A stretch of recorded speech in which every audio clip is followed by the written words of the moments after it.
Hello there everybody, good day to you. Welcome back to the channel. Today I bring to you a 2004 Ram Dodge 2500. It's got the 5.9 6-cylinder turbo diesel, and customer states for the third time the AC has stopped blowing cold. Now what we're going to talk about in this video is just how difficult it can be to locate a refrigerant leak on an older AC system. I have recharged this truck and made 2 previous repairs on the AC system in the past year. I believe the first repair was a receiver dryer that was split and cracked and leaking, and the second repair was a leaking O-ring down on the AC compressor. However, it is back again with the AC blowing warm, actually blowing hot, 100-something degree air coming out, and we're gonna make one more attempt to locate a refrigerant leak. Now, this truck was in the building last night, and I had recharged the system for the third time. It was a little bit low. So I'm going to employ a different strategy to locate the refrigerant leak on this thing.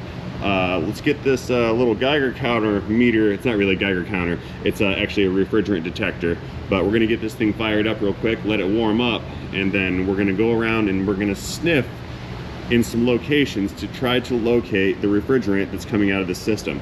So this particular tool here will, I think it's a Mastercool, yeah, AC diagnostic equipment. It will detect R1234YF refrigerant, R134A refrigerant, and it also detects contaminated areas. So I think we're about warmed up. Let's turn the volume on. Yeah, we're ready to rock and roll now. She's beeping. So what we're gonna do, I'm gonna go inside, we're gonna pop the hood real quick. Not moving very much. I do not want to disturb the air inside of this cabin. And by the way, it's got the dreaded 166,096 miles on the odometer. Hood coming up. We've got a 24 valve Cummins, like I said. It's a straight 6, like a tractor motor.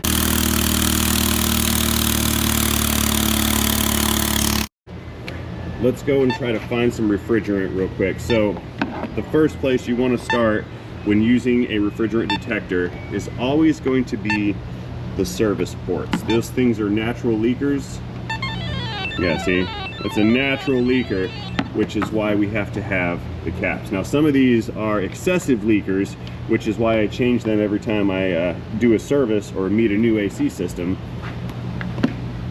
But you just witnessed the beeping action of the detector. So it's got a clear. And just so you guys know, there's a little fan in there running, and this is actually drawing in air from the probe end, and that's how it detects the refrigerant. Let's check this other little port down there. Yeah, so that one's chiming a little bit. There should be a third port a little farther back.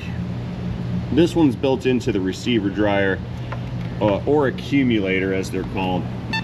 Similar device. The difference in the name depends on where in the system that it's located. We're gonna get that little probe in the hole. Yeah, see, even that one's picking it up. Now, this is to illustrate just how sensitive this little machine can be. So it will detect your refrigerant.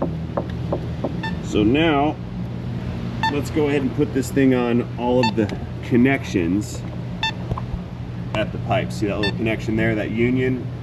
There's no refrigerant. Let's go back to these 2 unions at the firewall. Check these guys out. Nothing there. Nothing there on that one. Okay. The compressor's down below. Let's take a look at the condenser while we're here. You want to run these along the sides of the condenser. Sometimes you'll get a leak right where the fins meet the little side tanks. So we'll just run this all the way up through here. Nada. Same thing on this side. And if you see any wet areas on your condenser, there's a good chance that could be refrigerant, oil, or dye, and that would indicate that you have a leak at said condenser. We got nothing here at that fitting. Nothing here at that fitting. So where's the leak? Problem is we know there is a leak because we've made a couple repairs and we're still leaking down. You know, again, this is a very slow leak and it's taken nearly a year to get to this point, but we're trying to find it. Let me get a light. We're gonna go down below in that little hole there, and I'm gonna show you another spot where we can check for some refrigerant. Need an illuminator. There we go. Fire that guy up. Now, like I said, we had recharged this thing last night before I closed up and went home. If you take a look down here, you're gonna find this plastic bag business. You see that? That plastic bag is plugging the drain tube for the condenser or the condensed water to drain out of the evaporator core case. So we're gonna pull that out, drop it on the frame rail. We're gonna come into that drain tube here. See that? I think we got a winner. Let's let it recalibrate again. Or clear, rather. It's got to clear. Begin clearing now. Ooh, nasty, nasty Tahoe sound. It's that Corsa exhaust. Come on, man.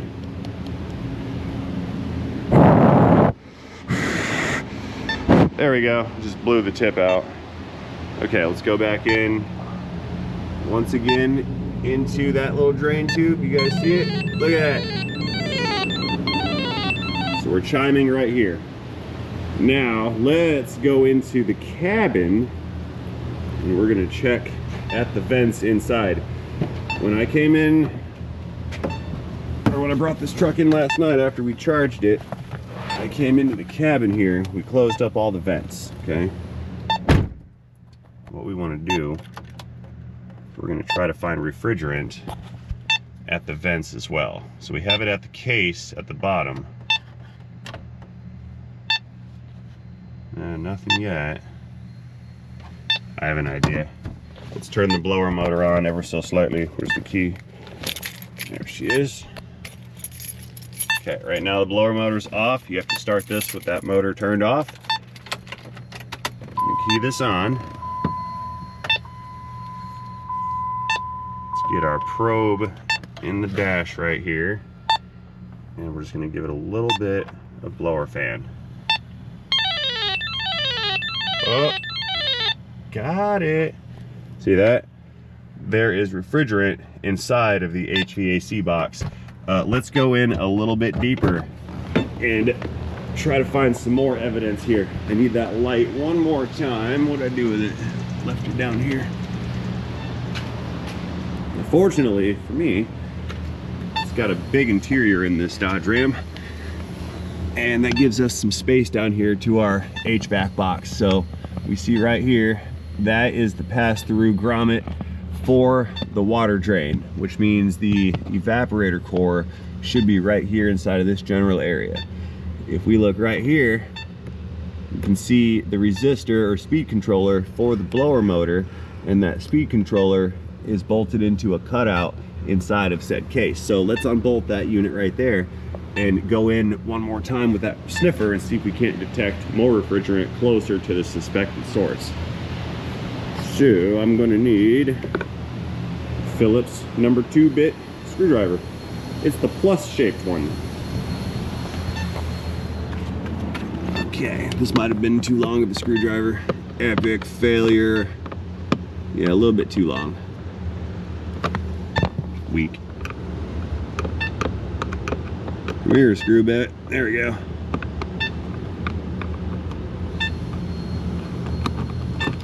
Okay, that's one of them screws there. Let's get this next guy. This is the resistor or speed controller for the blower fan. So when you change your speed on your control panel up there, it's going to change or send a signal or change resistance of this resistor, and that is going to change the overall resistance to the power supply or the ground supply to the motor, speeding up or slowing down the motor. That's not why we're here. What we're here looking for is this little hole right in there, that little guy. You see the core? See the fins on the core right there? See all that?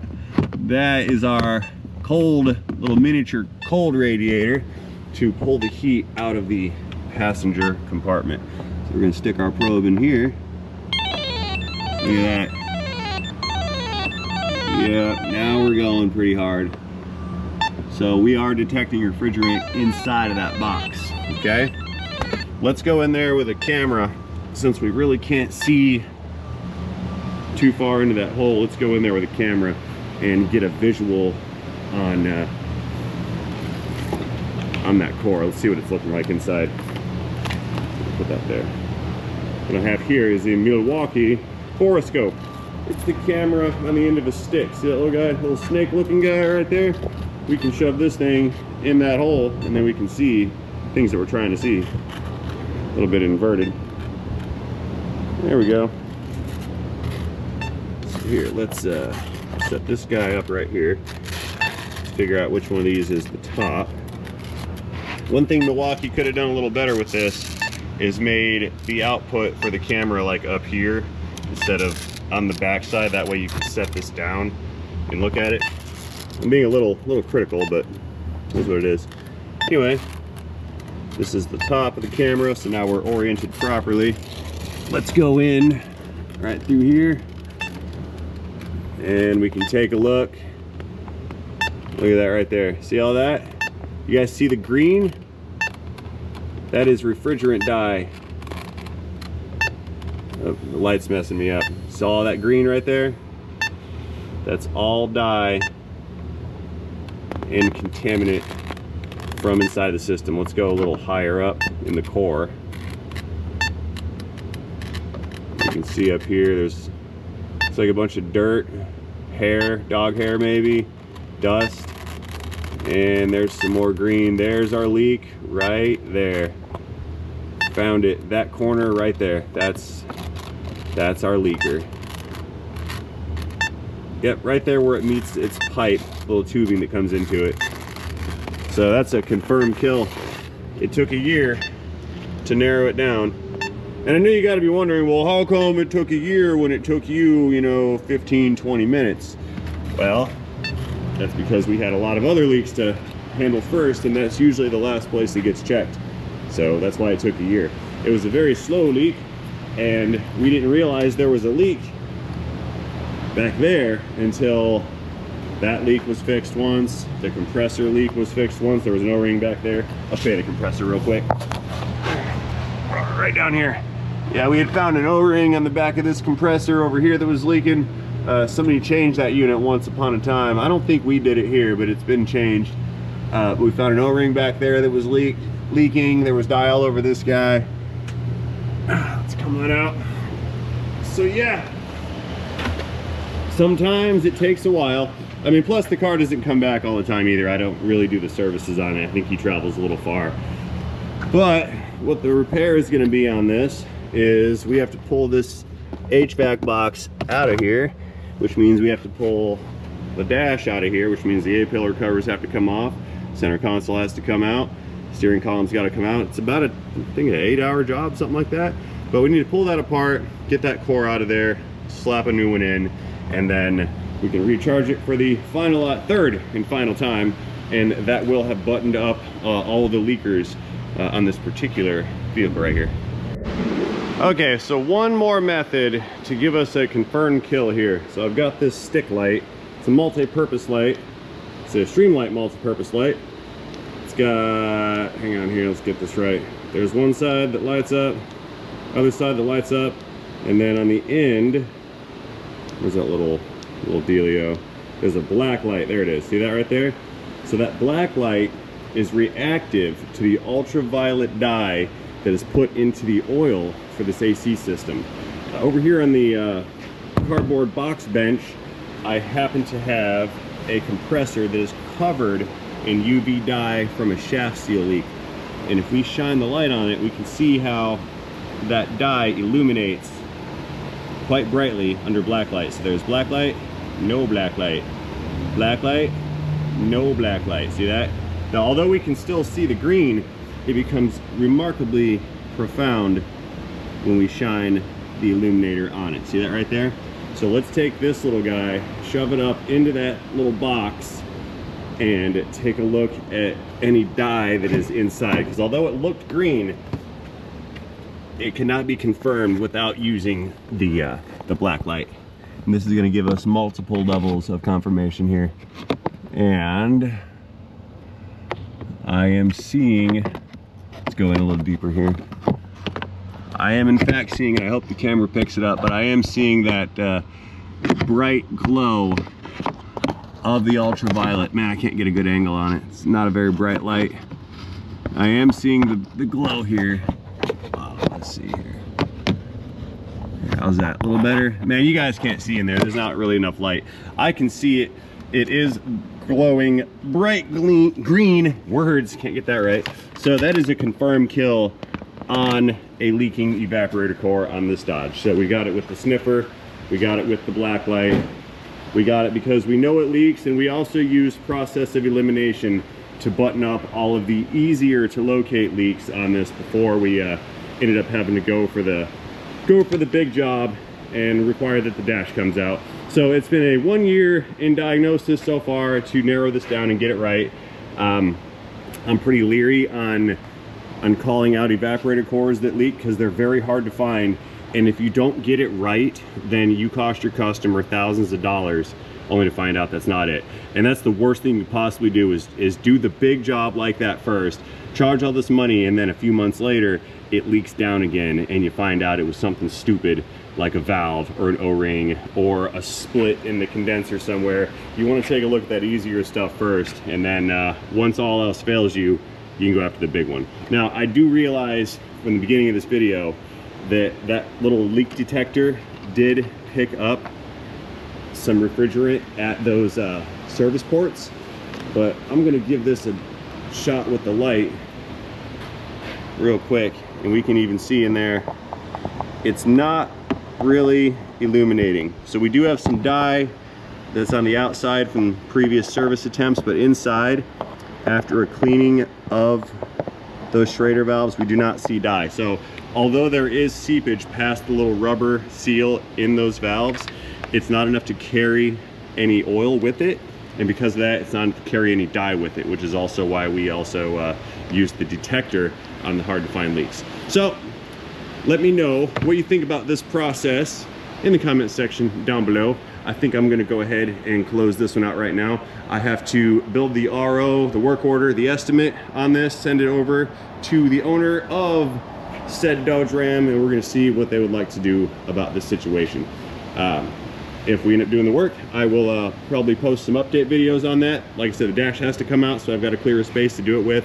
We'll probably move the Shelby out of here and just stick this over there to do the interior work, because there's a lot of pieces that have to come out, and they're all gonna end up kind of like piled up on the floor or back here or inside. We have to keep that stuff organized. So we're not gonna do that kind of a job out here on the flat stalls. That's got to go inside because it's going to take a few days to accomplish said things. Anyway, that's all going to be dependent on the customer. I'm going to send them this video and I'm going to send them the estimate and see what they want to do about it. We will go from there. So guys, as always, I'd like to thank you for watching this video. Again, let me know what you think about this Dodge and this failure in the comment section down below. Do not forget to engage that like and subscribe button while you're down there. And most importantly, have yourselves a fantastic day. See you guys later in a video, into Dodge Ram Kiss 2500 Cummins turbo diesel, into leaking evaporator core for now, into transmission.